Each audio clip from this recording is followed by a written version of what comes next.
Plantão médico, Maio Roxo, mês de conscientização da doença inflamatória intestinal, ou doenças inflamatórias intestinais. Para falar mais sobre isso, eu recebo o Dr. Rodrigo Barbosa, cirurgião do aparelho digestivo. Muito obrigado, Rodrigo. Obrigado, Fernando. Espero poder ajudar bastante as pessoas em casa. Rodrigo, vamos lá. Doença inflamatória intestinal. O que é isso? Quais são os tipos que existem? E a minha maior preocupação, tem gente que está assistindo a gente aqui que com certeza pode ter o diagnóstico e sequer sabe. As doenças inflamatórias intestinais são doenças de caráter autoimune, né? Ou seja, que teu próprio corpo produz células que atacam as células que existem do intestino.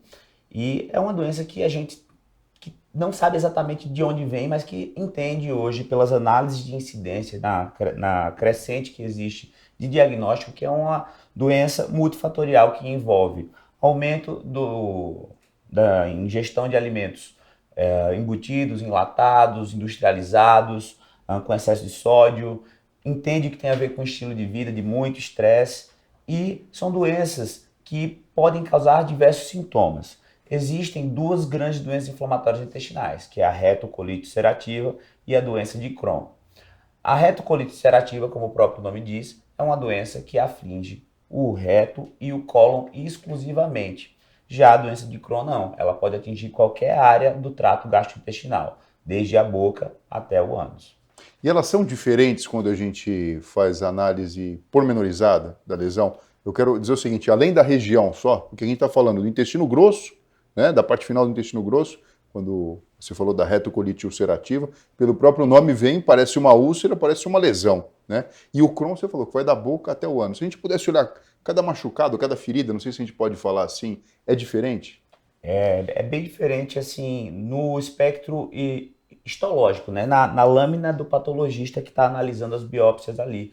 Apesar de muitas vezes se confundirem porque as amostras muitas vezes não são suficientes para fazer essa análise específica, mas sim, são diferentes. Mas clinicamente falando, porque eu acho que é muito importante para quem está em casa entender que as clínicas são muito parecidas. As duas normalmente cursam com diarreia, cursam com perda de peso, inapetência. E não é uma diarreia qualquer, é uma diarreia arrastada que dura meses, que vem com sangue, que vem com muco.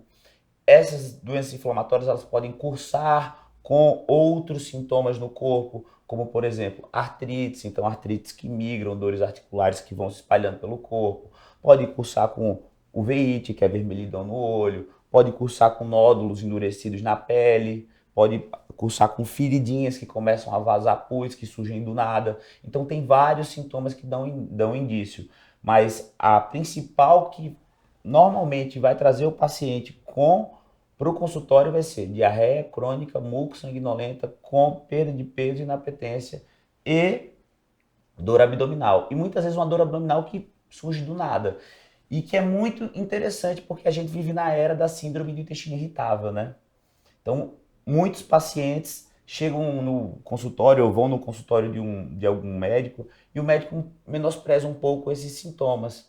Porque o paciente fala, não, vive estressado, vive isso, vive aquilo, você tem síndrome do intestino irritável. E aí que jaz o maior problema. O paciente que tem síndrome do intestino irritável, ele tem que ser rastreado para doença inflamatória intestinal para que a gente possa descartar o Crohn e a retocolite de modo que ele não tenha um subdiagnóstico.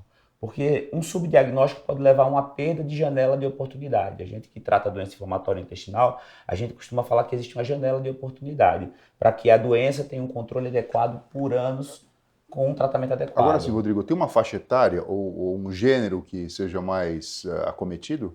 O gênero é bem parecido, mas faixa etária existe sim, dos 15 aos 40 anos, com pico entre os 25 e 35. Existe uma incidência bimodal, principalmente para a doença de Crohn, que tem uma outra incidência dos 65 aos 75 anos, mas já é mais raro.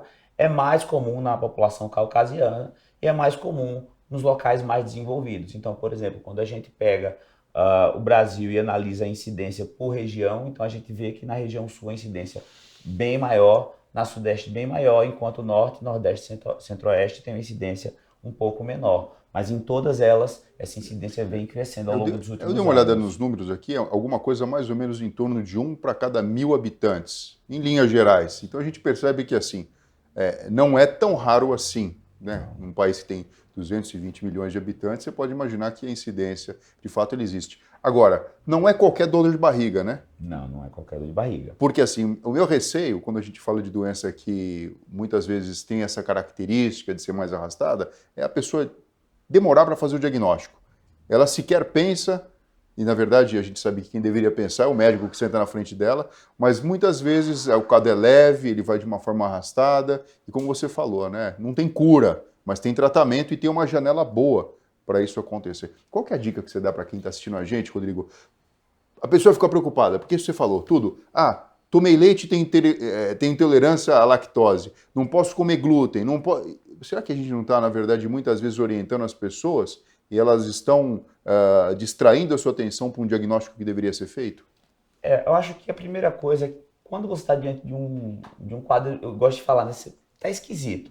Você está com dor abdominal, diarreia, perda de peso, tudo aquilo que eu te falei. Você vai no médico e ele pede pouco exame assim para tentar entender isso aí, provavelmente ele não deve entender que aquilo ali pode estar se tratando de uma doença inflamatória intestinal. Então a primeira coisa é, quando a gente tem um quadro esquisito, a gente tem que pesquisar até fechar um diagnóstico. Existem os diagnósticos de exclusão. Então, por exemplo, a gente fez todo o screening lá para doença inflamatória intestinal, doença de Crohn, retocolite. Fez o screening para doença celíaca, que é super importante, que é a alergia ao glúten. Fez o screening para intolerância à lactose, e aqui esse paciente não tem intolerância à lactose. Pronto, a gente chegou lá, montou o quebra-cabeça, né, fez os encaixes das pecinhas e disse, não, você tem uma síndrome irritável, vamos fazer um tratamento específico. Fez o screening para lactose, descobriu que tem intolerância à lactose. Vamos excluir a lactose, vamos ver como é que você fica. E aí vamos montando o quebra-cabeça. Então, a grande dica é, encontre um profissional que lhe dê ouvidos, né? Um profissional que vai entender a situação que você está passando, para que ele vá fazer o máximo possível para entender e fechar o teu diagnóstico. E quem está em casa tem que saber que não vai chegar no médico e ele simplesmente vai dizer, opa, você tem doença de Crohn por causa de uma colonoscopia única. Claro, existem casos que são muito típicos, mas é exceção. A maioria das vezes a gente tem que pegar e ir encaixando, fazendo Sherlock Holmes para dar o Sim. diagnóstico. E via de regra, quais são os exames que são solicitados? Porque imagina o seguinte, até no meio do caminho, um diagnóstico simples de uma verminose pode ser feito, né? Porque eu digo, os sintomas eles são bastante gerais, né? O que chama a Sim. atenção é que eles são arrastados, né? Sim, são arrastados, né? As verminoses, por exemplo, são doenças que a gente costuma hoje, quando o paciente chega com a diarreia crônica, eu erradico na primeira consulta, muitas vezes a gente não faz nem exame mais, né? É erradicação empírica mesmo. Já dá remédio de Então já cara dá para remédio. já... Então, quando o paciente tem uma verminose, você dá o remédio, na consulta seguinte ele, opa, fiz nada, doutor, já estou 100%. Aí dá diagnóstico, ficou uma coisa meio que óbvia. Mas a sua pergunta sobre quais exames fazer, então eu falo que é um step by step, né? A gente vai começar fazendo o básico. E o básico para um rastreamento de uma doença inflamatória, principalmente nessas faixas de idade de 25 a 40 anos que eu falei, a gente vai ter que lançar mão de uma colonoscopia, não vai ter jeito. Toda diarreia crônica merece uma colonoscopia. Toda diarreia crônica merece uma endoscopia para ver se tem úlcera e para fazer biópsia do duodeno, para descartar que trata-se de uma doença celíaca, né? Isso aqui é o básico do básico, e um ultrassom de abdômen, porque um dos sintomas de pedra na vesícula às vezes é diarreia crônica. Acontece, é mais raro, mas acontece. Tendo esses exames aí, então todos esses normais, a gente no interrogatório sintomatológico vai começar a perguntar, e o leite piora? Piora. Vamos fazer um teste de tolerância à lactose. Lembrando que o teste da tolerância à lactose não pode ser sanguíneo para quem tem Crohn, porque é uma doença desabsortível. Então, se você dá o leite para o paciente que tem Crohn e ele tem uma doença em atividade de estômago e intestino delgado, principalmente, que é onde absorve-se o leite, vai dar positivo em intolerância à lactose e vai estar confundindo. Então, a gente tem que entender, tem que ser um teste principalmente genético. E vou lançar mão de dois exames que são mais modernos aí, se a gente não ter fechou o diagnóstico até então, que é a calprotectina fecal, que é um exame que vai fazer e medir toda a inflamação que possa acontecer no intestino. Não é um exame 100%, mas é um exame bem indicativo. Vamos lançar mão de uma enterorressonância ou enterotomografia, porque a doença de Crohn ela não pode acometer só estômago e cólon, né? Existe todo o intestino delgado ali, que esses dois exames não chegam. Então a enterorressonância e a enterotomografia vai nos ajudar a ver essa região. E por último, e um pouco mais deixados de lado hoje em dia, existem dois autoanticorpos bem importantes, que é o ASCA e o ANCA, que podem nos auxiliar no diagnóstico. Agora, Rodrigo, feito o diagnóstico, independente de se é doença de Crohn ou retocolite principalmente, você vai estabelecer o tratamento. Como isso funciona? E essa visão do multidisciplinar, eu quero dizer o seguinte, eu imagino que o tubo digestivo ele tem contato com o meio externo, assim como a pele tem, constantemente com o fluxo da própria alimentação e da digestão. Talvez a nutrição tenha um papel importante, né, em orientar a pessoa como ela deve proceder com a ingestão dos alimentos. Como é que funciona o tratamento? Quando a gente fala em doença inflamatória intestinal, vamos lá, chegou o paciente, a gente fechou um diagnóstico de retocolite de Crohn, o paciente está em crise, né? Hoje a ciência, quando a gente pega os maiores guidelines do mundo, não existe uma grande gama de dietas restritivas que diga assim, essa dieta aqui vai ser a melhor para a sua doença parar de acontecer. A dieta não vai controlar a doença inflamatória intestinal. E para quem está em casa, isso é super importante, porque uma das coisas que faz com que as pessoas percam janela de oportunidade, ou percam resposta de tratamento, é acreditar que só na dieta ela vai controlar um problema de doença inflamatória intestinal. Então, se você tem diagnóstico de Crohn e retocolite, dieta é importante, principalmente na crise. A gente gosta de, na crise, deixar o paciente com exclusão de glúten e lactose, porque no beabá da nutrição são os alimentos mais inflamatórios que a gente come no dia a dia, reduzir aporte de ingesta de gordura, melhorar a qualidade alimentar de maneira geral. Existem correntes de médicos de doença inflamatória intestinal que recomendam que o paciente busque fazer uma dieta mais voltada para a dieta do Mediterrâneo, aquela dieta com mais leguminosas, mais peixe, Menos carne, proteína menos animal. proteína animal, exatamente. E isso é bem interessante porque eu recomendo isso na minha prática clínica. Uh, mas a dieta não vai sozinha, não vai controlar. É multifatorial. Então a gente tem que abordar na dieta, tirar a dieta inflamatória. Eu recomendo que o paciente tire o industrializado, tire o embutido, tire o enlatado. Isso aí é super bacana de ser E a falado. questão de fibras? Aumento do ingesta de fibra sempre. Sempre porque os estudos para doença inflamatória estão crescendo.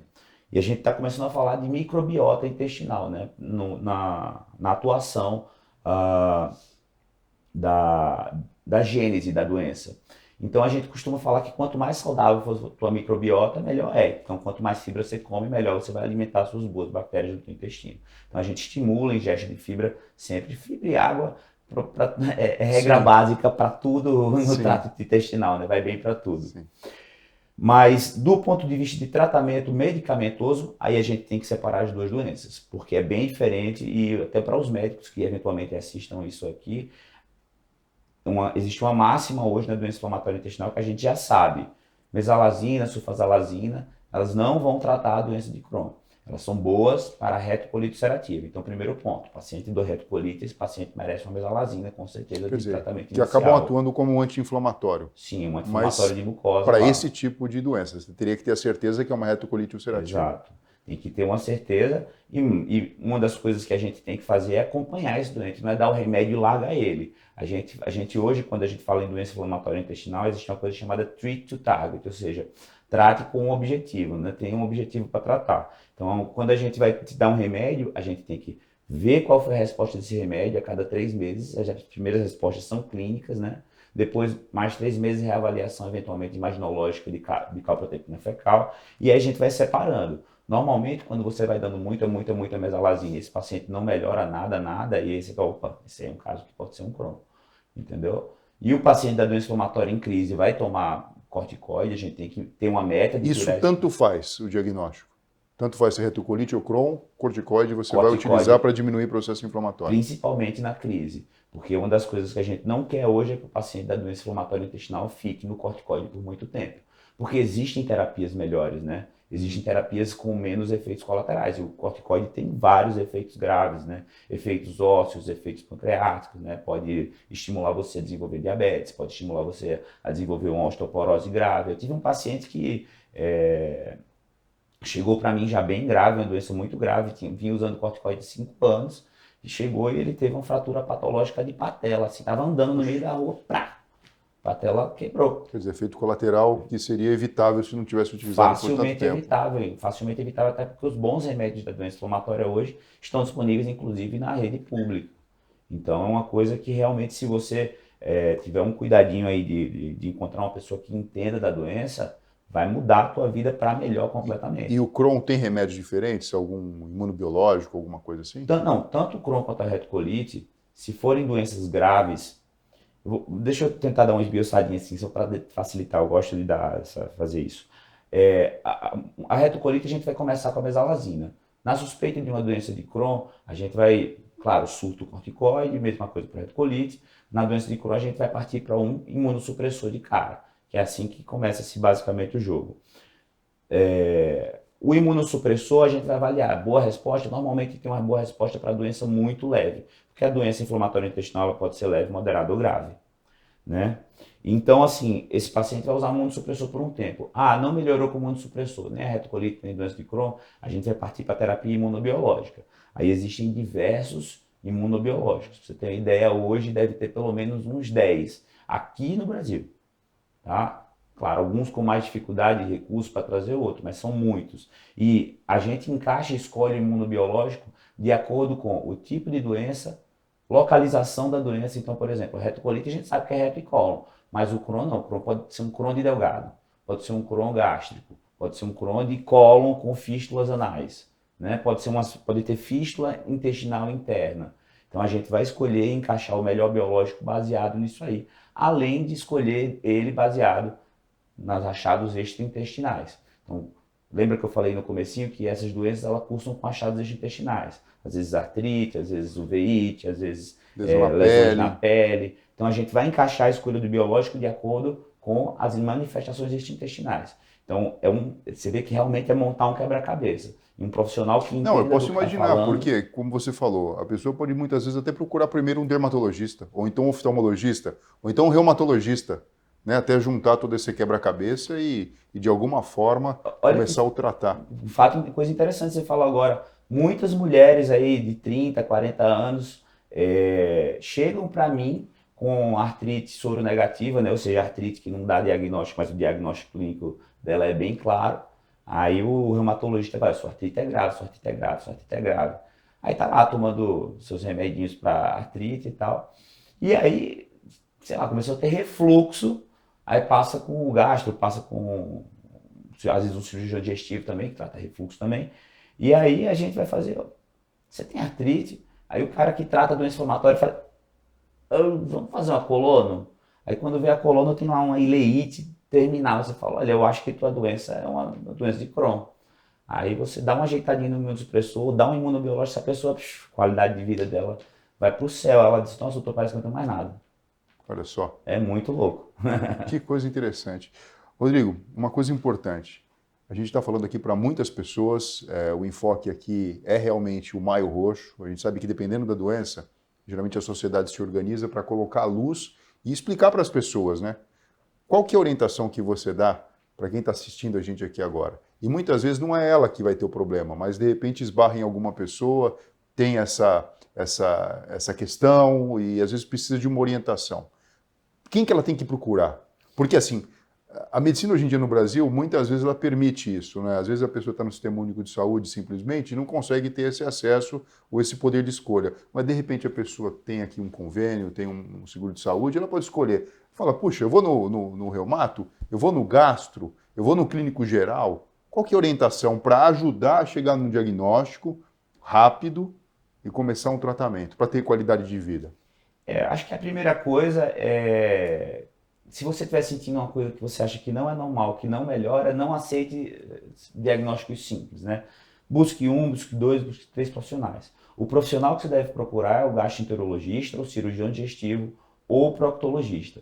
Hoje é muito fácil você identificar quem é o médico que trata doença inflamatória ou não trata, né? Por quê? Porque o Google está aí, existem diversos Instagrams de pessoas que falam no tema, pessoas que se ajudam, pessoas que conversam dentro de fóruns e conhecem médicos, então busque informação. Tem muito médico que acha que é errado buscar informação, não. O errado é ele não saber debater informação com mais propriedade do que o Google. Eu sempre falo isso. A gente não precisa ter medo do Google, a gente precisa usar o Google a nosso favor. A gente não precisa dar verdade e credibilidade total a ele. Mas busque informação, procure um especialista. Ah, não gostou desse especialista, busque o segundo especialista. E quando você encontrar aquela pessoa que você acha que você diz, não, esse cara aqui bateu, esse cara aqui falou o que eu sinto, Ele já procurou o que eu tinha e a gente já entendeu. Isso aqui é um Crohn, é um retocolite, é uma doença celíaca, é um intestino irritável. Aí os diagnósticos e os caminhos de tratamento vão ser seguidos de uma forma bem apropriada, porque primeiro você tem fé no seu médico e o seu tratamento está dando resultado. Eu acho que isso é importante, essa relação e essa troca é muito importante. Sim, e por fim uma pergunta, você é cirurgião do aparelho digestivo. Sim. Tem cirurgia para curar o Crohn ou curar a retocolite ulcerativa? Eu vou apanhar de vários colegas agora. Então, eu costumo falar que vamos lá, começar pela retocolite. Retocolite ulcerativa. Tem cura? Se você for para o livro, tem cura, né? Porque você vai lá, tira o reto, tira o cólon, esse paciente está curado. Primeiro que não é uma cura muito saudável, porque você não tem preservação orgânica, né? Você está perdendo área de absorção de água, de sais minerais, que é o reto e o cólon, alguns outros oligoelementos. Isso já por si só já é ruim, né? Porque você está tratando de um paciente que tem um potencial de desnutrição devido à doença e está tirando um órgão. Segundo ponto, existe um alto percentual, que é variável na literatura aí, chega até 23%, de pacientes que têm retocolite e, na verdade, têm doença de Crohn. Então, você não está com o diagnóstico correto em uma porcentagem dos casos, deu o tratamento cirúrgico para esse paciente e esse paciente, no futuro, vai sofrer efeitos colaterais graves de ter uma anastomose lá embaixo do ilho para o reto. E essas anastomoses, diga-se de passagem, são péssimas. Por quê? Porque carregam consigo diarreia crônica e é bem chato. É diarreia crônica com incontinência na maioria dos casos. Então, retocolite tem cura. Se você for falar da retocolite em si, até pode ser que tenha, mas não é saudável, principalmente no mundo onde a gente tem muito, muito, muito remédio para controlar a doença e o paciente viver bem com a doença. Então não faz sentido a gente submeter o paciente a uma cirurgia, entre aspas, mutilante. Esse é o primeiro ponto. A doença de Crohn não. A doença de Crohn não tem cura cirúrgica. Ele às vezes tem necessidade de fazer uma cirurgia. Por exemplo, o paciente tem uma estenose grave, que é quando vai fechando o intestino. O paciente que tem fístulas internas graves, fístulas enterocutâneas, ou seja, fístulas que saem do intestino para a barriga, fístulas perianais, esses pacientes vão fazer cirurgia. Mas vão fazer cirurgia para melhorar o controle da doença, tá? Mas curar, não. A gente nunca vai falar em cura. Esse paciente que tem uma doença autoimune e faz uso principalmente do imunobiológico, esse paciente você tem que entender que ele vai ter que usar remédio o resto da vida. Provavelmente é muito difícil um paciente que a gente tira um biológico. Até porque quando a gente tira o biológico ou muda o tratamento, os biológicos eles criam autoanticorpos. E quanto mais esse nível sérico, quanto menos remédio tem no sangue, mais o corpo vai tendo capacidade de desenvolver anticorpos contra ele. E aquilo ali vai virar um problema, porque quando sua doença voltar à atividade, aí você vai perder um bom medicamento que estava controlando bem a tua doença. Rodrigo, olha só, muito obrigado pela sua participação. Eu tenho certeza que vocês adoraram escutar tudo isso e principalmente vão ajudar a levar para frente essa ideia do Maio Roxo, né? É importante a gente divulgar essa informação. A gente sabe que pessoas instruídas vivem melhor. A gente percebe que aqui não é só culpa da dieta, mas talvez seja dos nossos hábitos alimentares também, mas tem questão genética, questão ambiental, o próprio estresse, estilo de vida. Então, assim, é um quebra-cabeça que, como o Dr. Rodrigo falou aqui, precisa ser montado para você ter o diagnóstico e começar o mais rápido possível o seu tratamento. Então, divulga o vídeo aqui, passa para todo mundo que você conhece, vamos ajudar a campanha Maio Roxo. Obrigado, Rodrigo. Obrigado, Fernandão. Até mais. Até mais.